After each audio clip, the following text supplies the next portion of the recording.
damay leb tur bi man je voulais intervenir à deux niveaux c'est affaire oto yi. Assemblée nationale léegi c'est doté d'une cellule de passation de marché lan mooy loolu.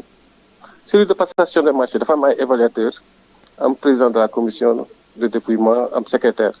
donc ça ne peut être que transparent c'est-à-dire dañuy def évaluer xool le mieux disant et le moins disant.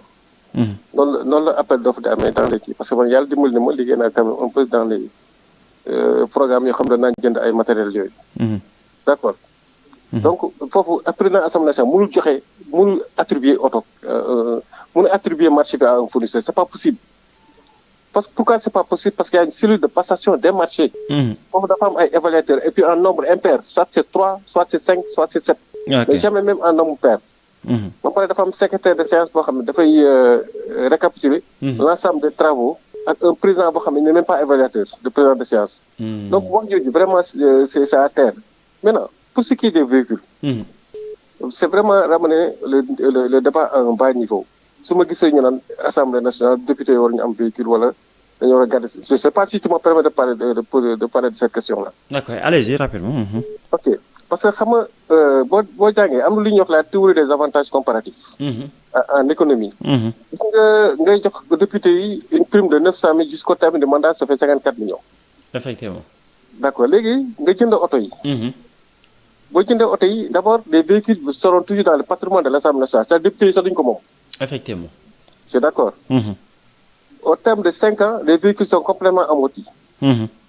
Même soo ko doon jaayee 1 franc le résultat de succession sera toujours positif. ba pare ce sont même les députés qui sont lésés d'ailleurs parce que oto yi boo koy jënd en ordre hors TVA mënul weesu 30 millions wala 40 millions c'est pas possible. parce que dans le prix de vente des véhicules 53% du prix de vente sont grevés de taxes et de droits. oto fii bu chéré parce que taxes et droits yi ci ñoo grevé prix de vente bi. mais bu ko assemblée nationale di jënd c'est l'État qui l'achète n'est-ce pas. je ne crois pas que foofu dañ koy jënd en toute taxe je ne crois pas je ne sais pas. man si li ma xam ne moment en hors TVA lañ koy jënd parce que assemblée ko moom. ba pare au terme de leur mandat ñu ne leen moo kaa lañu. maanaam oto yi buy ñëw TTC lay doon du nekk prix hors taxe. non su ko état di jënd. normalement il doit avoir à mon avis la possibilité de l'acheter en ordre hors TVA parce que état ko moom. ok effectivement.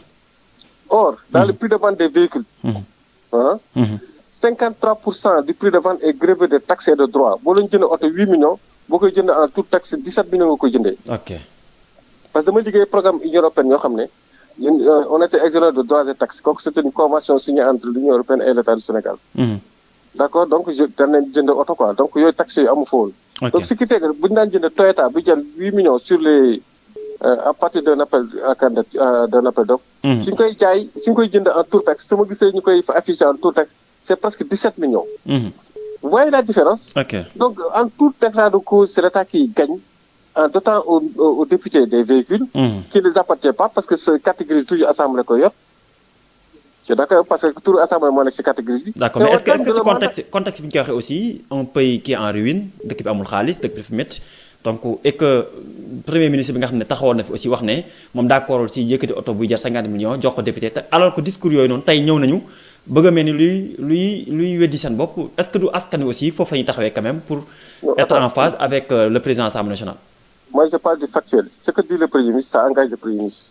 man du ma pon politiquement. mais dama ne un député qui te donne 900 000 francs par mois au terme du mandat de 5 ans il a 54 millions qu'il encaisse. D'accord. Ok. Tu lui donnes des moyens de travail à un prix, tu lui donnes un moyen de travail qui ne lui appartient pas parce que les véhicules seront toujours sous l'immatriculation de l'Assemblée nationale, si je peux le dire ainsi. Donc au terme du mandat, le député Kama Dialenko, beaucoup de gens diront, le résultat de session ne peut être que positif. Pourquoi? Parce que le véhicule est complètement amorti. Là, le véhicule complètement amorti, la valeur d'origine, le cumul des amortissements est égal à 0.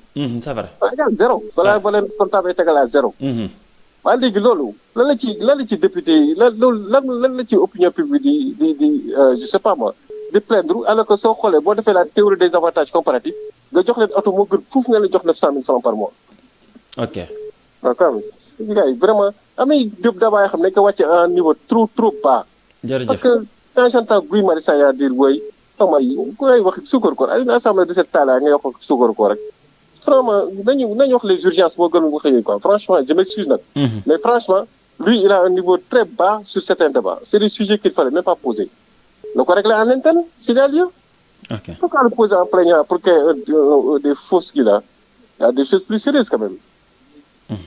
merci jërëjëf. merci jërëjëf ñu ngi koy gërëm bu baax si woote bi xam naa ñàkkul ne xelam màcc na si wàllum koom-koom am na keneen ku nekk si ligne bi allo. allo salaamaaleykum. waaleykum salaam. Baye Waly man la sa mbokk Wakaam ak Saalum Saalum. Omar Assirou waaw Assirou maa ngi lay nuyu bu baax na nga def. ziar naa la maalal naa la. ñu ngi dellu ziar bu baax a baax. naka liggéey bi naka Sénégal. ñu ngi sant bu baax mbaa yaa ngi am tawfeex.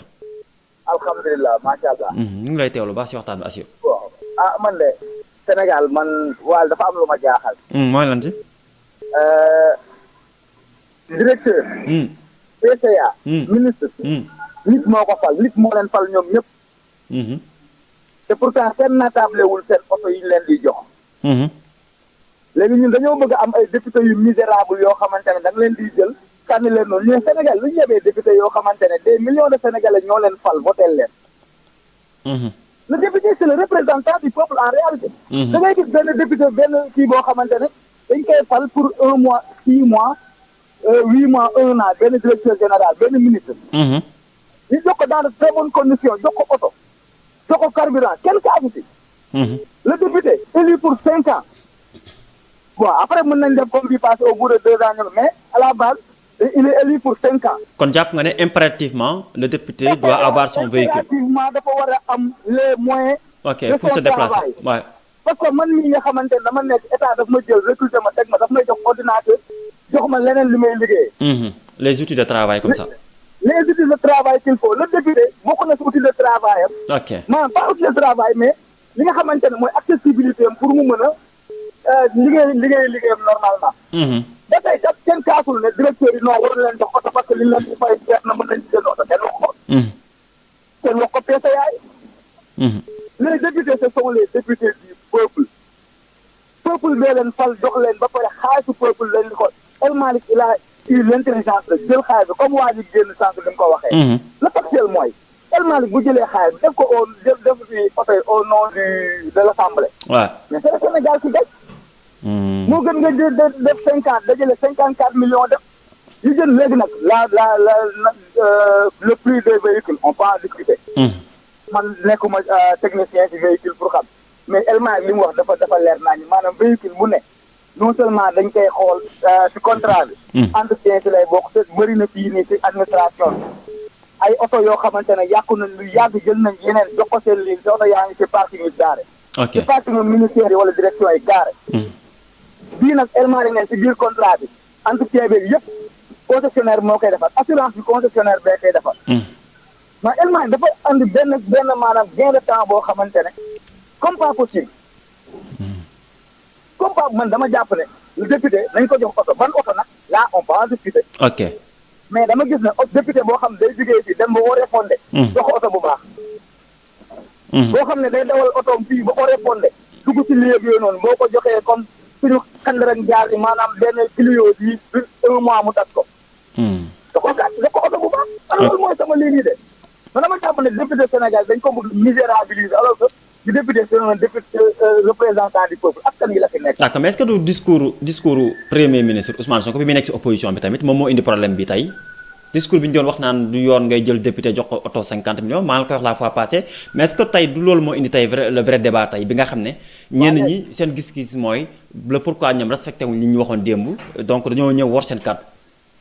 mais le président Ousmane Sonko li mu wax noonu mais dëgg parce que le premier ministre Ousmane Sonko dafa moom il est toujours dans logique dans parce que Demba Ndiaye bi mu wàccee nekkatul député bi ñuy jël oto yi di ko maye est-ce que nangu woon na oto yi joxe woon nañ 4x4 ñi jëloon ñu su bëri ñu ne leen léegi 4x4 yi Macky Sall da leen ko mayaat. bi ñu ko joxee da ko bañ parce que dafa nekk oto bi oto population bi la. on est mu ngi toujours ba tey ci logique li ñuy wax mooy jël dossier jël oto bi maye ko du yoon. mais oto bi oto assemblée lay doon comme oto direction yi comme oto ministère yi les hommes passent mais les matériels demeurent tey c'est pas parce que dañ maa jël changé ma bureau yóbbu ma beneen bureau ko damay yenn waat sama machine yóbbu ko keneen kii ñëw day hérité sama machine ma dem hérité machine u keneen oto yi ainsi de suite loolu noonu moom man je pense que mu ngi si yoon ba tey mais attends président wala président membre commission yeeg yooyu wala président nan la tudd groupe parlementaire dañ doon am ñaari oto.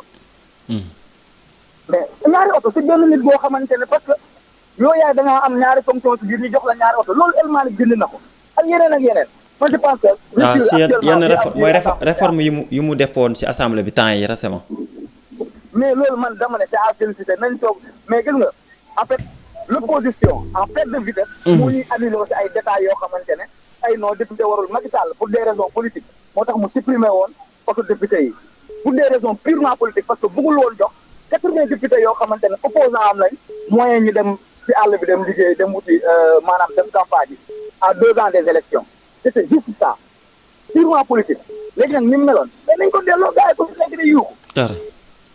merci jërëjëf. ok bye waay. merci Assir jërëjëf merci jërëjëf ñu ngi lay nuyu bu baax 77 477 21 75 ban xalaat ngeen am kon ci waxtaan bi coowalu assemblée nationale gis nañu ñaari plainte yi nga xam ne ci Bassirou Fofana ak Adama Gaye